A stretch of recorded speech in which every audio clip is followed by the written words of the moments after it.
A ceasefire and the formation of safe corridors for all civilians to evacuate from Ukraine.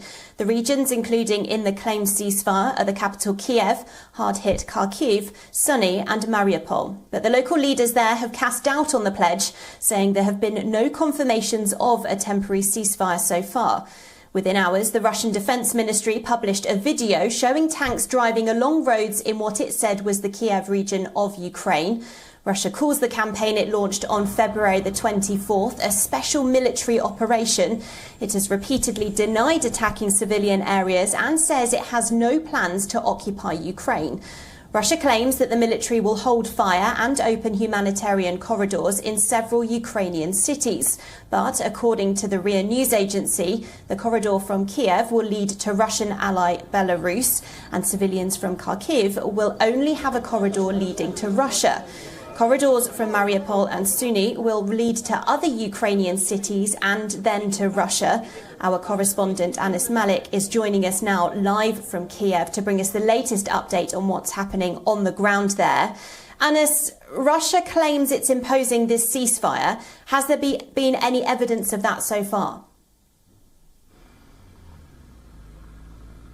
Well, the claim of ceasefire has been looked at as if it's a smokescreen here in Ukraine, at least. I'm currently in Kiev, in the capital city of Kiev, and they say that the ceasefire, the patterns or the paths that have been given for the ceasefire, for the evacuation, they either lead to Russia or to Belarus, both which are the countries which are actively engaging, as they allege, which are actively engaging in the action against Ukraine currently, and that citizens won't necessarily be having, or in actuality be having, a safe passage. Therefore, the Ukrainian authorities that I've spoken to, they say that if Russia is actually serious for giving a way out or a safe passage, then it should be for the entire country and not limited to certain sectors.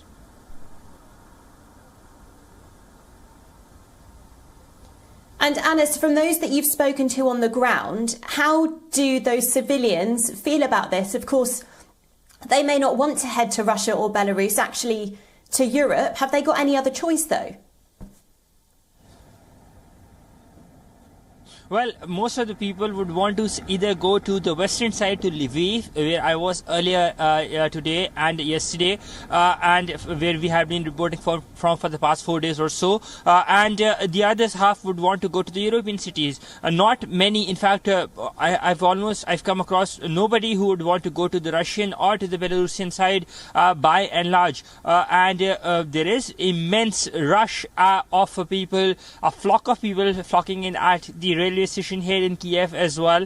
They're trying to seek a safe passage out of the city, as the reports emerged that the Russian tanks are closing in towards the capital city of Kiev. Now I'm standing at the main city square, which has literally been fortified by army personnel. They've put up these sandbags, the tires.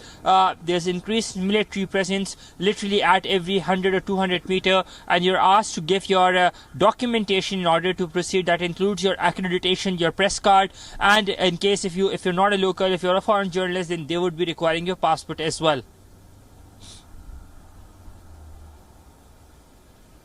And in terms of the military expectation there at the moment, obviously President Vladimir Zelensky has tried to encourage people to continue to fight, to continue to hold off this invasion. Is there still hope there that they can keep Russian troops at bay?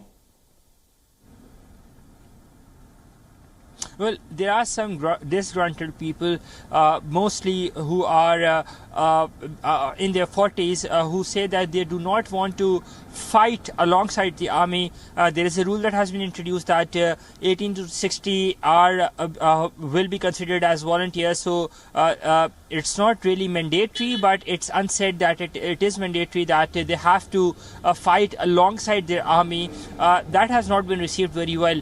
While majority of the people would want to fight as a volunteer, but making it as an obligation or as an obligatory sentence, that has not been received very well. The troops here, well, they're very enthusiastic, they're charged. They say that they will be protecting their land at all cost, come what may, and that is the reason they're out on the roads trying to protect their city against any possible attack or invasion that may take place. Thank you, Anas. Anas Malik reporting from Kiev live for us there.